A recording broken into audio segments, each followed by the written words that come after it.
কবুল বলার ঠিক আগ মুহূর্তে পাত্র বিয়ের আসর থেকে উঠে দাঁড়ালো আর বেশ স্বাভাবিক কণ্ঠে অস্বাভাবিক কথা উচ্চারণ করে বলল, এই বিয়েটা আমি করব না। ব্যাস, পাত্রের বলা একটা বাক্য পুরো বিয়ে বাড়ির জাঁকজমকপূর্ণ আনন্দটাকে নীরব করে দিতে সক্ষম হলো। মানুষ অদ্ভুত বা ভুল কিছু শুনে ফেললে এমন মুখ করে রইল, বাড়ির সব মানুষই পাত্রের দিকে অবাক দৃষ্টিতে চাইল, এমনকি পাত্রীও। লাল বেনারসি পরা চোখে এক আকাশ ঝলমলে স্বপ্ন নিয়ে বসে থাকা তরুণীর স্বপ্নগুলো যেন হঠাৎ করেই নিকশ কালো আধারে পরিণত হলো। পাত্রীর বাবা আজাদ শেখ ছুটে আসলেন, ব্যতিব্যস্ত কণ্ঠে বললেন, বাবা, আমাদের পরিচালনায় কি ভুল হয়েছে বলো, আমরা শুধরে নিব, তবু এসব কথা বলো না। পাত্র ততক্ষণে মাথার পাগড়ি খুলে ফেলেছে। এবার পাত্র আজাদ শেখের দিকে দুকদম এগিয়ে গিয়ে বলল, ও আপনার মেয়ে হয়েছে, এটাই ওর জীবনের বড় ভুল, আর এই ভুলের মাসুল দিবে ও চিরকাল। আজাদ শেখ অবাক কণ্ঠে বললেন, আমার মেয়ে হয়েছে সেটা ওর ভুল মানে? তুমি কি বলতে চাইছো বাবা? হুট করে এমন সময় এসব কথা তো মোটেও যুক্তিসঙ্গত না। আচ্ছা, আমরা সব কথা পরে আলোচনা করি নিরিবিলিতে, আগে বিয়েটা হোক। অদিত নামের ছেলেটা মাথা দুপাশে দুলিয়ে বলল, এই বিয়েটা আর হবে না।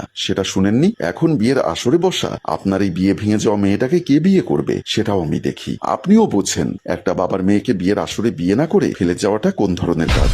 আজাদ শেখ থমকে গেলেন, সাথে চমকেও গেলেন। বিস্মিত কণ্ঠে প্রশ্ন করলেন, তুমি কে? পাত্র বাঁকা হাসলো, মুখে সেই হাসি বজায় রেখেই বলল, একদিন যে মানুষটাকে আপনি বিয়ের আসরে বসিয়ে চলে এসেছিলেন, আমি তারই বোনের ছেলে, আমার খালামণি রেহানা। নামটা মনে আছে তো? আজাদ শেখ দুকদম পিছিয়ে গেলেন। বুকের মাঝে ভীষণ চাপ অনুভব হলো যেন। তার ভাই বোনেরা এগিয়ে আসলো, আজাদ শেখকে ধরে বসালো চেয়ারে। আজাদ শেখের অতীত মনে পড়ল। এমনই এক রাতে বিয়ে বাড়িতে আলোকসজ্জায় ভরপুর, চারিপাশে হইচই, লাল বেনারসি পরে একটা 16 কিংবা 17 বছরের তরুণী হাজারখানেক স্বপ্ন চোখে নিয়ে বিয়ের পিড়িতে বসেছিল। সে ছিল সেই তরুণীর স্বপ্ন পূরণের সাথী, কিন্তু শেষ অবধি বিয়েটা হয়নি। বিয়ের আসরে এক স্বপ্ন ভাঙা তরুণীকে ফেলে সে চলে এসেছিল নিজের বাবা চাচার হাত ধরে। কখনো তার ফেলে আসা নিস্তব্ধ তরুণীর খোঁজ নেয়নি। স্বপ্ন ভাঙা তরুণীর শেষ পরিহাস কখনো ফিরে দেখার প্রয়োজন বোধ করেনি। কিন্তু আজ সেই 25-30 বছর আগের অতীত তার সামনে নিষ্ঠুর বর্তমান হয়ে দাঁড়ালো। আজাদ শেখ আবার উঠে দাঁড়ালো, দৌড়ে মেয়ের হবু জামাইয়ের সামনে দুহাত জোর করে পড়ল, বাবা, সে তো অনেক বছর আগের কাহিনী। তখন পরিস্থিতি প্রেক্ষাপট ছিল ভিন্ন, আর আজ আরেক রকম। সেই ঘটনার উপর ভিত্তি করে তো তুমি এসব বলতে পারো না। আমার মেয়ের এত বড় ক্ষতিটা করো না, তাহলে তোমার আর আমার মাঝে পার্থক্য রইল কি? এবার বরের বেশে থাকা ছেলেটা একবার খানিক দূরে কোণের দিকে তাকালো, বেশ কিছুক্ষণ তাকিয়ে থেকে অদ্ভুত স্বরে বলল, সুখবতী, আমায় ক্ষমা করে দিও, আমি এতিম না। আমার বাবা মা ভাই বোন সব আছে, আর আছে আমার পরিবারের সবচেয়ে দুঃখী সদস্য ছোট মা, যাকে তোমার বাবা অনেক বছর আগে বিয়ের স্বপ্ন দেখিয়ে রঙিন বসন্ত এনে দিয়েছিল। কিন্তু কেবলমাত্র আমার নানা যৌতুক দিতে পারেনি বলে সেই স্বপ্নকে চূর্ণ বিচূর্ণ করে ভেঙে দিয়ে চলে এসেছিল। যখন আমার ছোট মায়ের এমন ধ্বংসাত্মক অতীতের কথা শুনলাম, তখন আর নিজেকে ঠিক রাখতে পারিনি। তাই তোমার বাবার এই ভুলে মাসুল দিবে তুমি। বিয়ের কোণে সুখ কোনরূপ প্রতিক্রিয়া দেখাচ্ছে না, কেবল ফ্যালফ্যাল করে নিচের দিকে তাকিয়ে আছে। এবার আজাদ শেখ হাঁটু মুড়ে বসে পড়ল মসৃণের সামনে, দু চোখের অশ্রু ঝরিয়ে অপরাধী কণ্ঠে বলল, এসব তো তোমার জন্মের আগের কথা। তুমিই বা সুখ কেউই তখন ছিলে না, আর এতে তো সুখের কোনো দোষ নেই। তাহলে শাস্তি কেন ওকে দিবে? ওকে শাস্তি দিলেই তো আপনি যন্ত্রণা পাবেন। সেই নিকৃষ্ট কাজের অনুশোচনা তো এ অবধি করেননি। আজ সময় এসেছে অনুশোচনা করার। যে মেয়েটাকে বেঁচে থাকতেও মৃত বানিয়ে দিয়েছেন, যার বাবা মেয়ের অপমান সহ্য করতে না পেরে গলায় দড়ি দিয়েছিল, তাদের সবার হয়ে আজ আমি প্রতিশোধ পূরণ করলাম। সামান্য টাকার কাছে হেরে গিয়েছিল এক গরিব বাবা, স্বপ্ন দেখা এক তরুণী। আজ আপনার তো যথেষ্ট সামর্থ্য আছে, দেখে কি করতে পারেন। বরাত দাঁড়ালো না বিয়ে বাড়িতে। ধপধপ পায়ে খুব দ্রুতই বিয়ে বাড়ির গেট থেকে বেরিয়ে গেল। সুখবতী কেবল গেটের পানে চেয়ে রইল। একটা মানুষ এত নিখুঁত অভিনয় করতে পারে, মসৃণকে না দেখলে জানতেই পারত না। বিয়ের আগে সে সুখের পিছে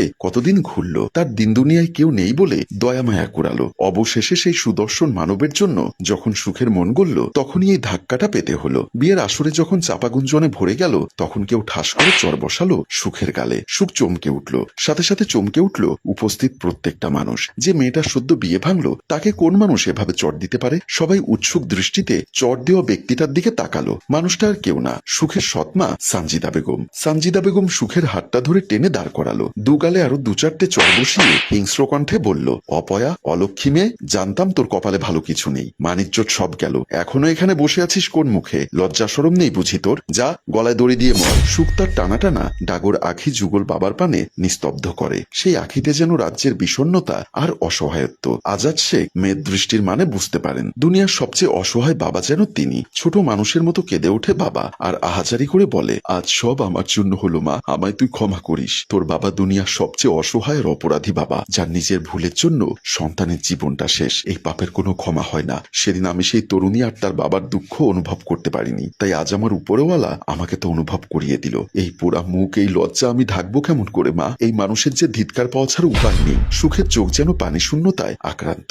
এত বড় ধাক্কাটা তাকে বোধহয় পাথর বানিয়ে দিল। সুখের এবার কান্নায় ভেঙে পড়া দেখে ফুপি ছুটে গেলেন। সুখের মাথায় হাত বুলিয়ে সান্ত্বনার স্বরে বলল, তুই চিন্তা করিস না সুখ পাখি, আমরা এর বিরুদ্ধে কিছু একটা করব। ওর বিরুদ্ধে আমরা মামলা করব। একটা মেয়েকে বিয়ের আসরে বসিয়ে বিয়ের প্রতিশ্রুতি দেখিয়ে মাঝপথে ছেড়ে যাওয়াটা অন্যায়। এর বিরুদ্ধে আমরা আইনি স্টেপ নিব। আমাদের মিথ্যা বলে ভুলিয়েছে সেই ছেলে। বাবা মা পরিবার থাকা সত্ত্বেও নিজেকে এতিম দাবি করেছিল। সবকিছুর বিরুদ্ধে মামলা করব। এতক্ষণ বাকশূন্য হয়ে থাকা সুখের মুখে বুলি ফুটল। বুলিগুলো এত ধারালো ছিল যে ক্ষত বিক্ষত করে দিল উপস্থিত সকলের অন্তর। পুলিশকে ঠিক কি বলবে ফুপি? একটা ছেলে তোমাদের কাছে এসে নিজেকে এতিম বলে দাবি করে কতগুলো মিষ্টি কথা বলতেই তোমরা কিছু যাচাই বাছাই না করেই নিজের মেয়েকে তার গলায় ঝুলিয়ে দিতে চেয়েছিলে। আর ছেলেটা কেন তোমাদের মেয়েকে বিয়ে করেনি? কারণ মেয়ের বাবাও কত বছর আগে তার খালামণিকে বিয়ের আসরে রেখে যৌতুক না দিতে পারায় বিয়ে ভেঙে চলে এসেছিল। তাহলে ফুপি, দোষের পাল্লা কারটা বেশি ভারী একটু বলবে?